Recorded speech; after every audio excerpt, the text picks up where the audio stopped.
So one of the practical points we want to make about this is that currently we don't have an electronic submission system. We will in the future.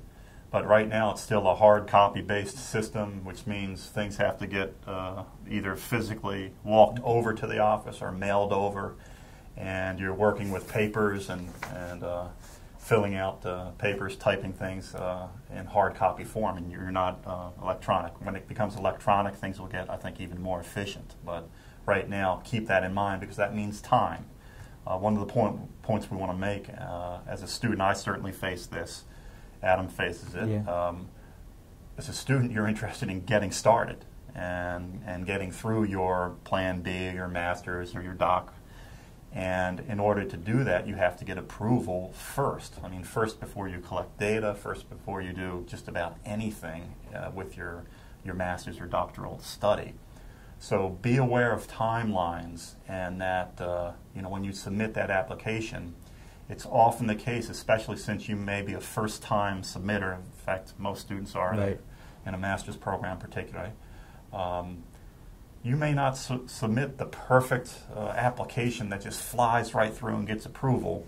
It's more typical that the CHS reviewers will look at your proposal and say, basically it's good and not a high-risk study, and this will be headed for approval, but you'll have some pukas that you need to attend to. They'll give you feedback, and then you can kind of clean up that proposal and get the approval.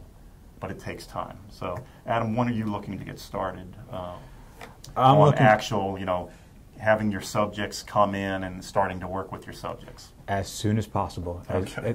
The minute I get my approval, I'm just going to start recruiting subjects. I've got already 2 possibilities that I've spoken with faculty about that I can hopefully recruit, but I can't even contact them or have them contact me. Is the more appropriate way that I need to do this. I can't have them contact me until I get my approval. Okay. So I'm kind of sitting in limbo right now, just waiting. But as soon as I can get that approval, I'm going to start going full board. Absolutely. So you've got to be pragmatic about it. If you're looking at a graduation date in the spring or in the fall, you want to work back and work with your advisor. Another point we want to make.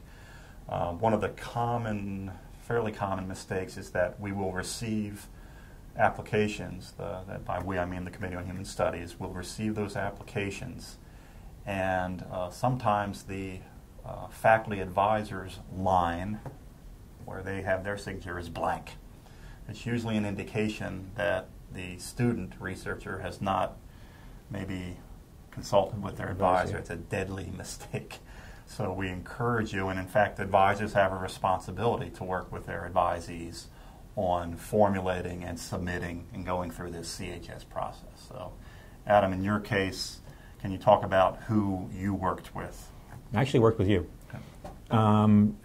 Because you're on my committee, you were just the safer choice. I could have worked with my advisor, but just because I had access to you, you were on my committee, you're the expert in the college, it was just, I thought a wiser choice to go right to the source. How about in input as you were developing not just the CHS proposal, but your dissertation proposal? Oh, I worked with everybody. You, my advisor, Dr. Scalgi, my other committee members. I went through, spoke with my entire committee to get advice on different aspects.